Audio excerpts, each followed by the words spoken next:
नमस्कार, पुन्हा एकदा स्वागत आहे. राज्य कर्मचाऱ्यांना मोठा दिलासा. काल्पनिक वेतनवाढ धरून निवृत्तीवेतन निश्चित करण्याबाबत जी.आर. जारी. तर 19 डिसेंबर 2025 रोजी नवीन शासन निर्णय निर्गमित.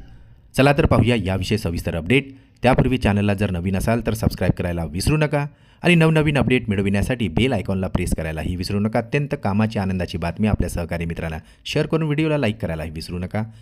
राज्य शासकीय कर्मचाऱ्यांसाठी एक दिलासादायक निर्णय घेत महाराष्ट्र सरकारने 31 डिसेंबर रोजी सेवानिवृत्त होणाऱ्या कर्मचाऱ्यांना जानेवारीची काल्पनिक वेतनवाढ विचारात घेऊन निवृत्ती वेतन निश्चित करण्यासंबंधी 19 डिसेंबर 2025 रोजी एक शासन निर्णय निर्गमित केलेला आहे. या निर्णयामुळे आता वर्षाखेरी सेवानिवृत्त होणाऱ्या कर्मचाऱ्यांना निवृत्ती वेतन आणि त्यासंबंधित लाभामध्ये आता वाढ मिळणार आहे. उच्च न्यायालयाच्या खंडपीठाने सादर केलेल्या याचिकेत आणि इतर प्रकरणात 16/2/2023 रोजी दिलेल्या आदेशाच्या अनुषंगाने 30 जून रोजी सेवानिवृत्त होणाऱ्या कर्मचाऱ्यांना लगतच्या 1 जुलैची काल्पनिक वेतनवाढ देण्याबाबत वित्त विभागाने 28/6/2023 रोजी शासन परिपत्रक काढले होते आणि त्यानुसार त्या कर्मचाऱ्यांचे निवृत्ती वेतन निश्चित करण्यात येत आहे.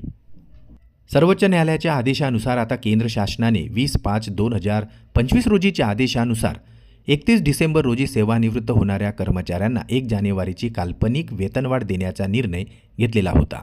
त्याच धर्तीवर राज्य शासनानेही हा निर्णय घेऊन 31 डिसेंबर रोजी सेवानिवृत्त होणाऱ्या राज्य शासकीय कर्मचाऱ्यांनाही 1 जानेवारीची काल्पनिक वेतनवाढ अनुदेय केलेली आहे.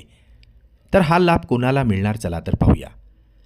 शासन निर्णयानुसार 31 डिसेंबर रोजी सेवानिवृत्त होणारे सर्व राज्य शासकीय कर्मचारी 1 जानेवारीची काल्पनिक वेतनवाढ धरून लाभ घेऊ शकणार आहेत. यासाठी 28/6/2023च्या शासन परिपत्रकातील सर्व सूचना मात्र कर्मचाऱ्यांना लागू असणार आहेत.